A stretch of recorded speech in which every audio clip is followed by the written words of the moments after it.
Week 12 of the NFL season's in the books already. And we'll go over it and a couple other things. Today's show is going to be pretty quick. As you can see, it's a different, change in my voice. I'm not feeling the best, but we're going to power through real quick.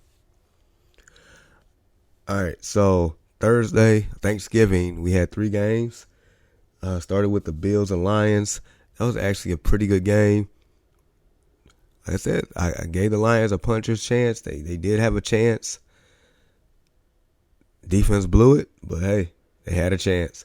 Bills end up winning 28-25. Bills are 8-3 on the year. Lions are 4-7. Josh Allen, 253 yards passing, 2 TDs and 1 pick.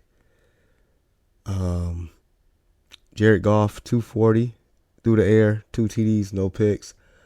Amon-Ra St. Brown, 9 catches for 122 and a touchdown. He had himself a game.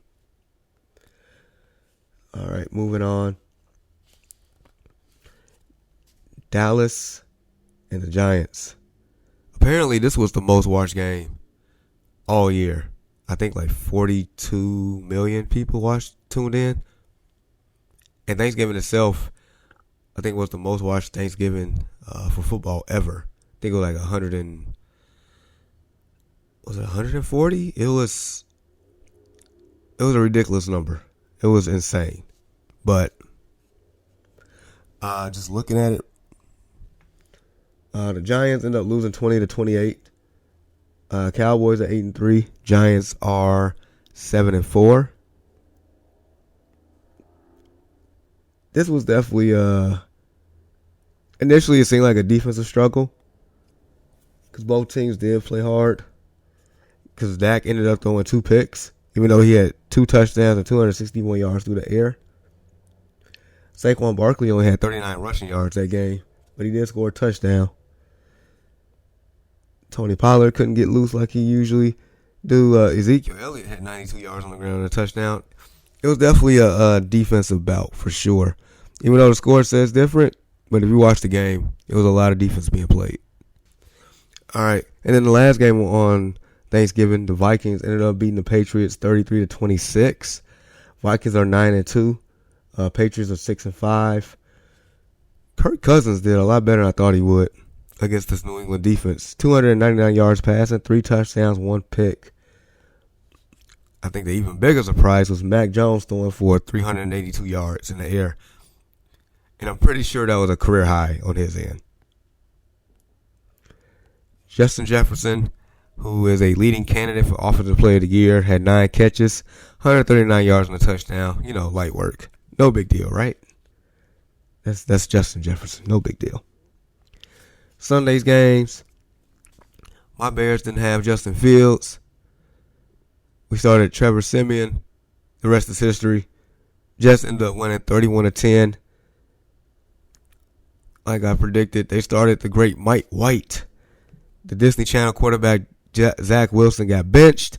Mike White came in and did Mike White type things. That man threw for 315 yards and 3 touchdowns. He's just a gunslinger. And 2 of those went to Garrett Wilson, rookie. So yeah, Jets are 7-4. My Bears are 3-9, in line for the second pick of the draft. It's a win-win for us, baby. Win-win. Browns end up beating the Bucks in overtime at home, 23-17. And this is one of those games that the Browns would typically lose, but they end up finding a way to win. They end up finding a way to win. So this was the last scheduled game for Jacoby Brissett, as in the next time the Browns are on the field, Deshaun Watson will be at quarterback. Notes from this game. Chris Godwin had himself a game. 12 catches for 110 yards and a touchdown. He was super busy. So yeah, Browns are 4-7. Bucks are 5-6. And still leading the NFC South with that record. The Bengals traveled to Tennessee, which initially we thought that Jamar Chase would play, but he sat out. But the Bengals still had enough to beat the tough Titans. Both teams are 7-4 after this game. Joe Burrow, 270 through the air, 1 touchdown, no picks. Tannehill, 291, no picks or touchdowns. T. Higgins, 7 catches, 114 yards passing, and a touchdown. Now, Derrick Henry should have had himself a touchdown. He had a 69-yard run and fumbled at the 1-yard line, which Treylon Burks, who actually hustled behind him, fell on the ball in the end zone and scored the touchdown. That should have been Derrick Henry's touchdown, but that was a rare time that he was careless. But nevertheless, good game there. Miami, took care of business against the Houston Texans, the worst team in the league, 30-15. I mean, it was 30-0 at halftime, so, it was garbage points type ordeal here. As far as statistics, Tua, 299 yards passing, 1 touchdown, no picks. Jeff Wilson found the end zone as well on the ground. Pretty sure the Dolphins had a pick 6 in this game as well. Everything that you thought would happen in this game pretty much did. Pretty much. Commanders, Falcons. And speaking of the Commanders, not sure if you all saw the quote-unquote tribute to Sean Taylor, who lost his life, I think, 15 years ago. Was one of my favorite safeties of all time, for sure. Hard-hitting, tough nose, put fear in your opponent. He was a prototype at the time. Lost his life defending his family. But anyway, the Commanders had a tribute for the guy. It was supposed to be some type of statue or something of the sort. It's basically a display with metal wirings that holds up a helmet that had the old Redskins uniform, because that's the uniform he played with at the time.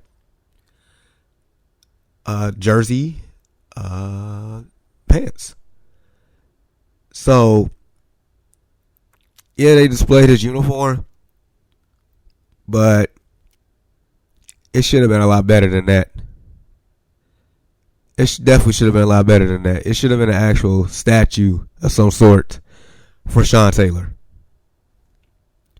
And this is just another notch, another note in the Dan Snyder era here for the Commanders. So, I don't like it. They should have did him a lot better than what they're doing. That's just my opinion. But anyway, as far as the game, Commanders end up winning 19-13. Commanders are 7-5. Falcons are 5-7. Brian Robinson had 105 yards on the ground. And there's just definitely a lot of defense being played here. Commanders, find ways to win games. So, right now, they're currently the 7th seed in the NFC right now. Okay, Broncos country, we're not riding still. They end up losing to the Panthers 23-10. Broncos are 3-8. Panthers are 4-8. Sam Darnold got the start in this game. He hasn't played since he got hurt. He played well enough. He had 164 yards passing, 1 touchdown, no picks. Deontay Foreman had 113 yards on the ground. And DJ Moore had 103 yards receiving off 4 catches and a touchdown. Moving on.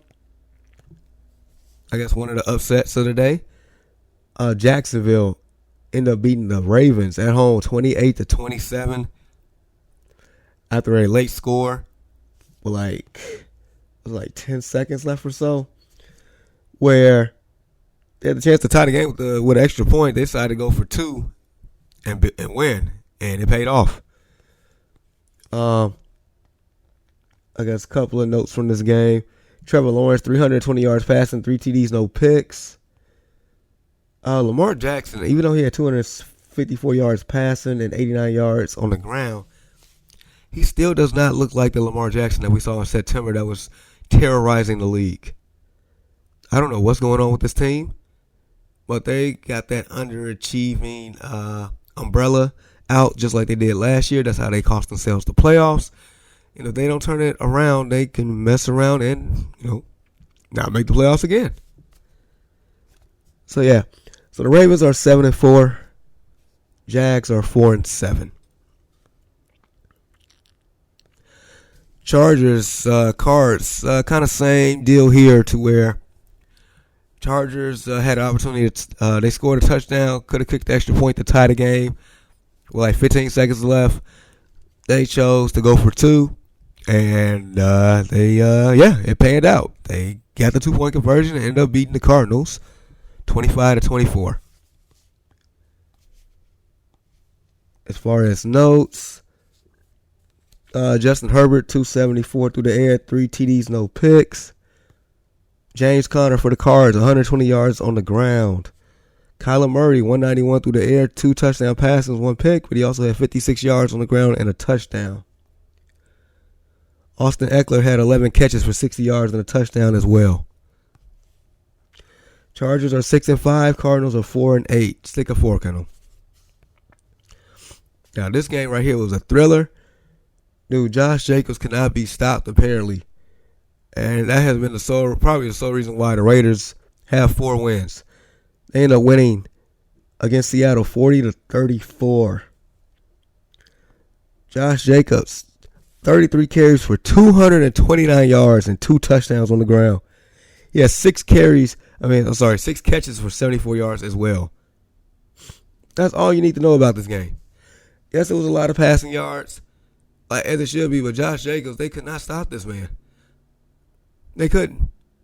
Raiders went in overtime. They missed the field goal. Seattle got the ball. They couldn't do anything with it. The first play after they get the ball back, Josh Jacobs to the house. That's it. That's it. That's all. It was an 86-yard touchdown run. Man. Kansas City, Rams. Rams started a quarterback named Bryce Perkins, and it went exactly how you thought it would. Chiefs ended up winning 26-10. Patrick Mahomes, still my leader for MVP, 320 yards passing, 1 touchdown, 1 pick. He also had 36 yards on the ground. Yep, and that's all you need to know. Wait, Chiefs are 9-2. The Rams are 3-8. Saints, Niners. Yeah, Niners end up winning 13-0. Niners are 7-4. Saints are 4-8. Definitely a bad game for the Saints, but the Niners are just that good. And then Sunday Night Football, the Eagles end up beating the Packers 40-33. Eagles are 10-1. Packers are 4-8. Please stick a fork in them. Jalen Hurts, 153 yards passing, 2 touchdowns, but he also had 157 rushing yards. Let that sink in. Aaron Rodgers was picked off twice. It was to the point where they let Jordan Love, play towards the end of the game. Yeah, just nevertheless, the Eagles took care of business here. Still has the best record in the NFL. And then last night's game, the Steelers traveled to Indianapolis to play the Colts. Steelers look like the best team, and they end up winning 24-17. Steelers are 4-7, the Colts are 4-7-1. Najee Harris scored on the ground. So did Jonathan Taylor. It was definitely a defensive bout at some point. Steelers was up 16-3 at halftime. Colts did march back, but the Steelers got the job done. So, yeah, that's your Week 12 recap. No teams was on a bye. But next week, I think we got 2 teams on the bye, and then Week 14, I think it's 6. And I guess it's just some other news here really quick. All right, Team USA, as far as the World Cup, plays today against Iran.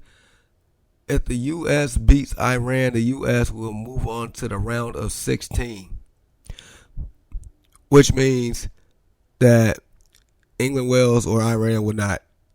And that would be, I guess, quote-unquote, an upset.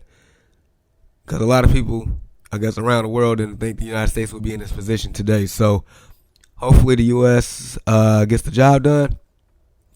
And then MLB news. The Houston Astros signed former White Sox Jose Abreu to a 3-year, $60 million contract. So that's one of those, the richer get richer. Abreu was definitely a great player for my White Sox for over the years. He did end up winning MVP a couple years ago as well. The bat was always productive. He wasn't a vocal leader, but still, he led by example. Good guy. I'm glad it's not within the division, but man, now you go to a team that nobody likes. The richer get richer. So, all right, so that's it for me. Continue to rock with your boy right here on the No Offense Radio and the No Offense Network. Check me out on social media at JGoodWithSports, Facebook, Twitter, Instagram, TikTok. Yeah, we'll just keep it moving.